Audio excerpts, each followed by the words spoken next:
In the beginning, before time took form, the universe was shrouded in a vast, endless ocean of darkness. No sound, no movement, only stillness as deep as eternity.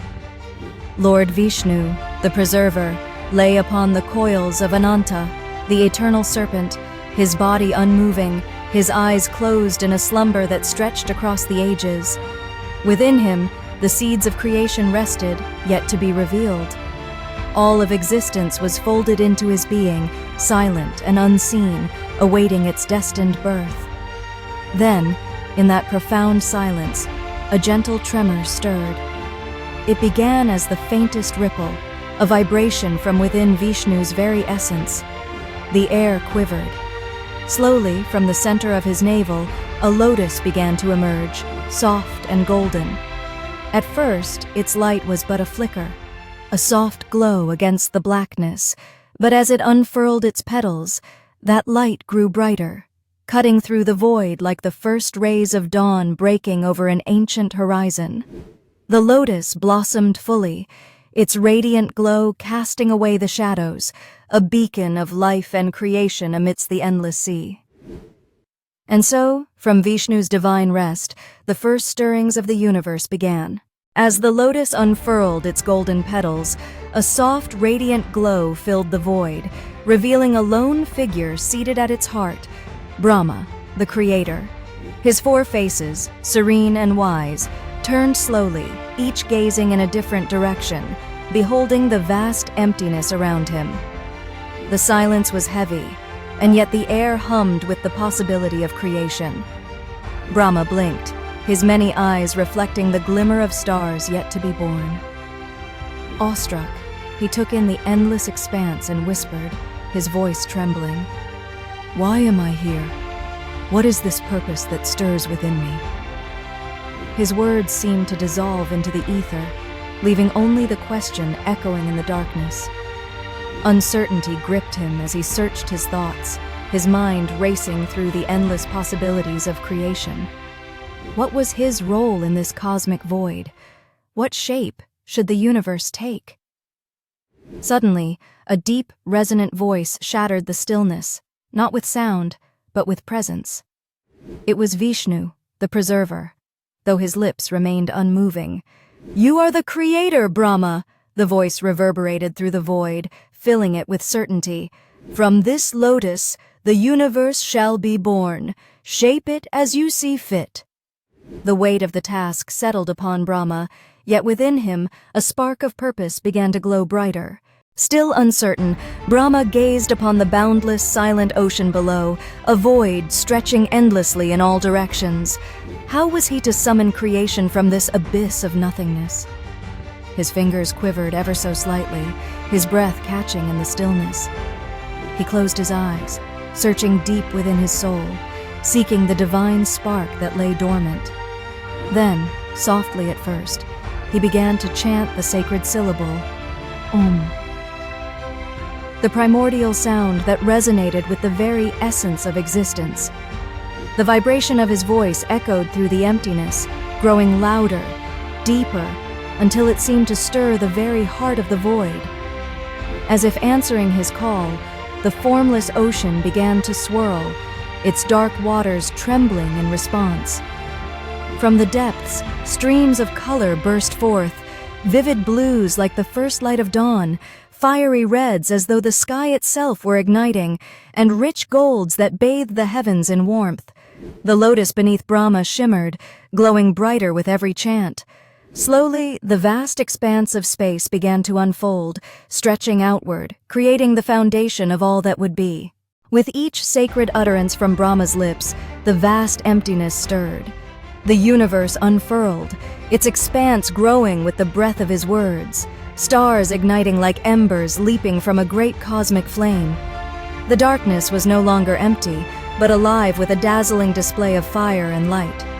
Brahma whispered the names of the ancient elements, Agni, the fiery force, Vayu, the wind that swept across the heavens, Yal, the waters that would quench the thirst of the earth, and Prithvi, the solid ground beneath all creation.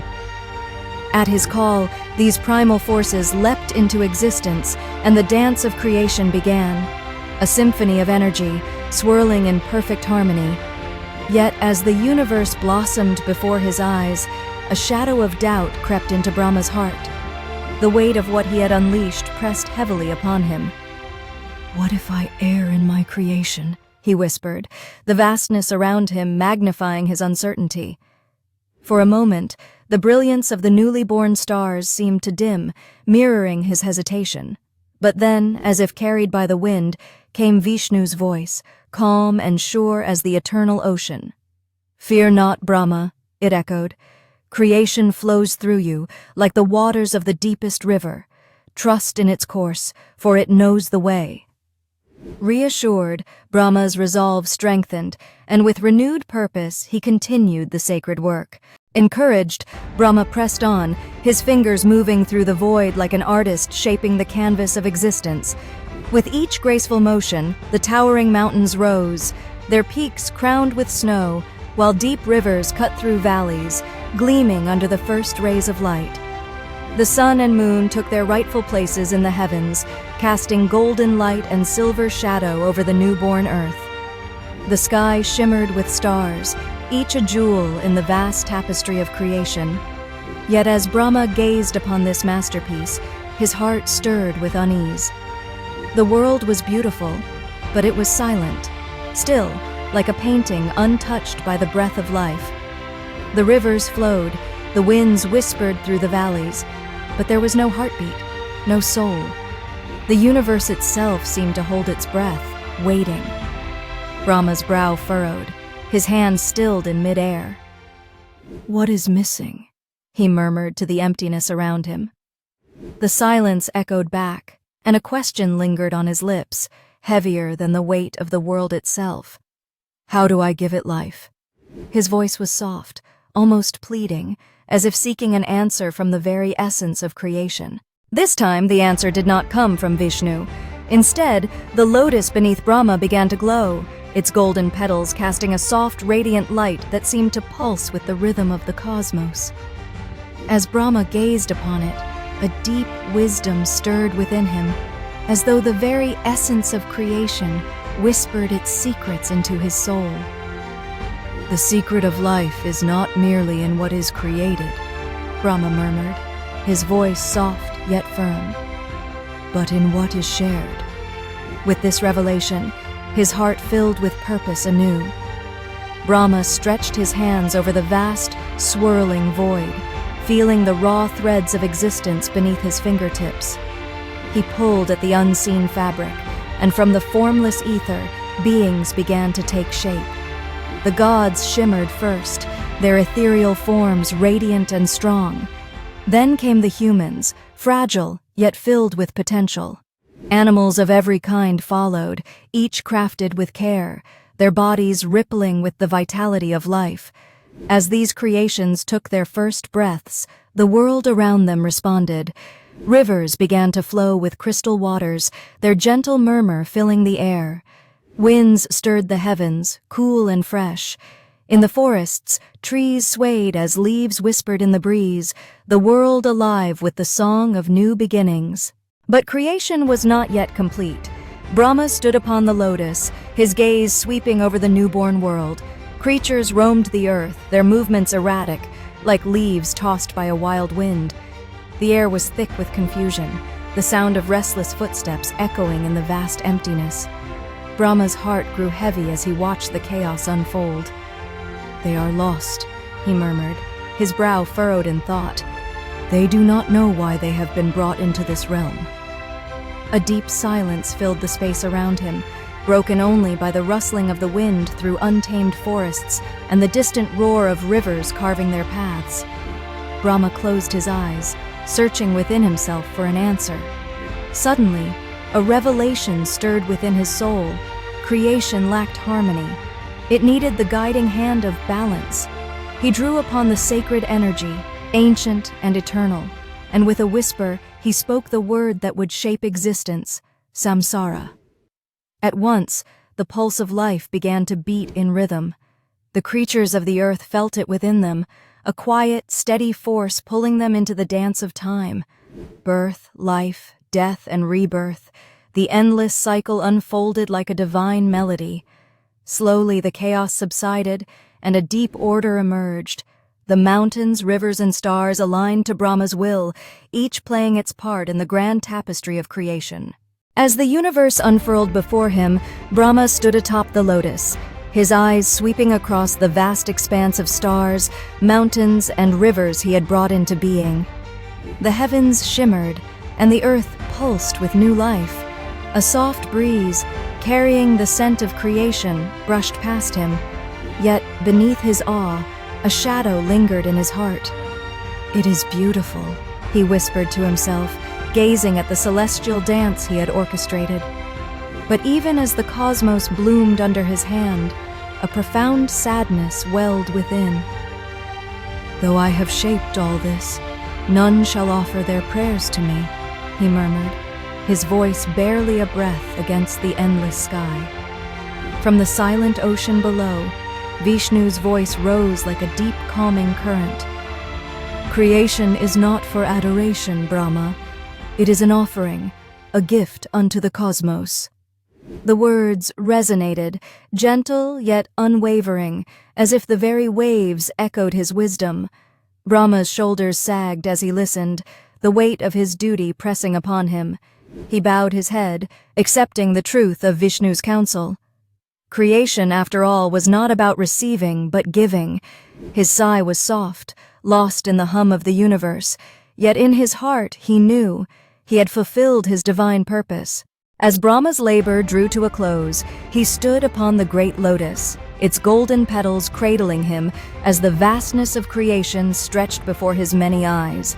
The heavens glittered like scattered diamonds, each star a testament to the divine spark of life he had set into motion. Below, the earth thrummed with the pulse of existence. Rivers whispered as they wound their way through forests, and the oceans shimmered like a sea of liquid silver beneath the soft glow of the moon. The cool night air carried the faint, fragrant scent of blooming flowers. "I have done what was destined," he whispered, his voice almost lost in the stillness. Yet, as his gaze swept over the new world, he felt a deeper understanding stir within him. The work of creation, though grand and complete in form, was but a beginning. Life, like the cosmos itself, would grow, shift, and change with time, each moment birthing the next. "The seeds are planted," he thought, his heart heavy with both satisfaction and the knowledge of what lay ahead. "But the fruits shall ripen in their own season." And with that, Brahma knew his role had only just begun. In the stillness of the cosmos, Brahma withdrew into silent contemplation, his four faces gazing upon the universe as it stirred to life. Stars flickered like distant embers, and the first breaths of creation filled the void, whispering the beginning of time itself. He watched in solemn quiet as the cycle of birth, life, and death began its endless dance, each step a reflection of his handiwork. Though he knew his name would seldom grace the prayers of mortals, Brahma felt no sorrow. His presence was woven into the very fabric of existence, a quiet force behind the rhythm of the cosmos. Before him, the great lotus that had sprung from Vishnu's navel blossomed fully, its petals spreading wide to cradle the universe within. "It is done," he murmured softly, a touch of pride mingling with the weight of his task. The lotus gleamed with the light of creation, a symbol of purity and renewal, unfolding the eternal cycle that would shape all things. In that moment, Brahma understood a truth deeper than glory, that true greatness lies not in being praised, but in creating something that endures, something far beyond oneself. His gift to the cosmos would ripple through time, an echo of life's endless journey, eternal, unspoken, yet ever present.